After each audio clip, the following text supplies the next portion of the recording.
중년기는 일반적으로 40세에서 60세까지로 봅니다. 이 시기에 사람들은 가정, 직장, 사회에서 가장 무거운 책임을 감당하게 됩니다. 중년기는 인생을 살아가는 데 있어서 가장 힘들고 위태로운 시기입니다.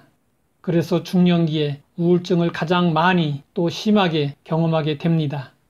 중년기의 위기라는 말이 이러한 중년기의 특성을 대변해주고 있습니다.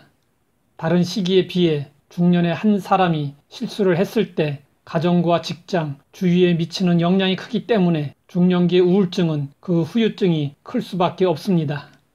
시편 시인은 고백했습니다. 내 날이 기울어지는 그림자 같고 내가 풀에 시들어짐 같으니이다. 시인은 중년기의 위기를 잘 알고 있었습니다. 나의 하나님이여 나의 중년에 나를 데려가지 마옵소서. 주의 연대는 대대에 무궁하니이다.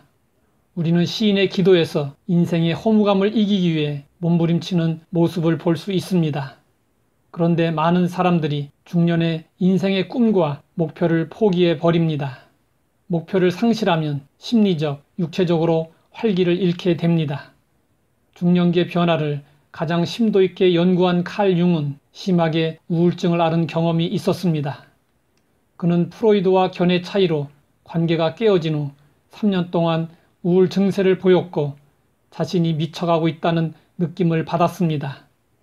이성적인 노력으로 이런 증상을 극복해 보려는 그의 시도는 아무런 성과도 얻지 못했고 결국 그는 절망감 속에서 무의식의 충동에 내어 맡기기로 했습니다.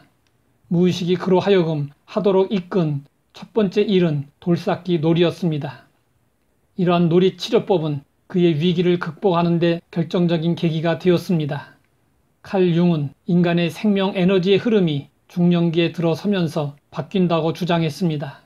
중년 전까지 사람들은 직업에서의 성공, 만족스러운 가정생활, 재산 증식, 그리고 사람들로부터 인정과 존경을 받을 수 있는 업적을 쌓기 위해 외적으로 에너지를 쏟아냅니다. 그러다가 중년이 시작되면 본인의 의지와 상관없이 자연스럽게 생명 에너지의 방향이 내적인 세계, 즉 정신과 영적 세계로 전환됩니다. 우리는 융의 주장을 근거로 인생의 전반전과 후반전을 살아가는 원칙을 생각해 볼 수 있습니다. 인생의 전반전인 청년기까지는 성공과 성취를 위해 살지만 인생의 후반전이 시작되는 중년기에 들어서면 영적이고 정신적인 삶을 살아야 합니다. 중년기에 주어진 과제는 종교적인 인간이 되는 것입니다. 하나님이 지으신 목적에 따라 사는 것입니다. 성경은 말씀하고 있습니다. 우리는 그가 만드신 바라 그리스도 예수 안에서 선한 일을 위하여 지으심을 받은 자니 이 일은 하나님이 전에 예비하사 우리로 그 가운데서 행하게 하려 하심이니라. 여기에 하나님의 인간 창조의 목적이 분명하게 드러나 있습니다. 그것은 그리스도 예수 안에서 선한 일을 하는 것입니다. 그런데 중년에 접어들어서도 여전히 욕심에 끌려 성취를 위해 끊임없이 외부로 생명 에너지를 쏟아내면 자신도 알 수 없는 심리적 갈등이나 혼란이 다가오면서 신경성 우울증이 생기게 됩니다. 이런 점에서 중년기 우울증은 하나님의 창조 섭리를 역행하는 데서 온다고 볼 수 있습니다.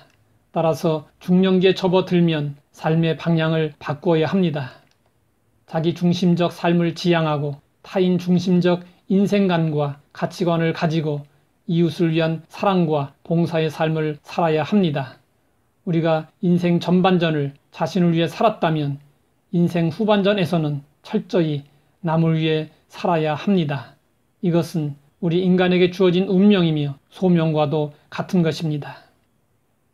하나님 아버지, 젊어서는 자신의 발전과 성취를 위해서 살았다 할지라도 인생 후반전은 하나님의 창조 섭리에 따라 남을 위한 인생을 살게 하옵소서. 예수님의 이름으로 기도드립니다.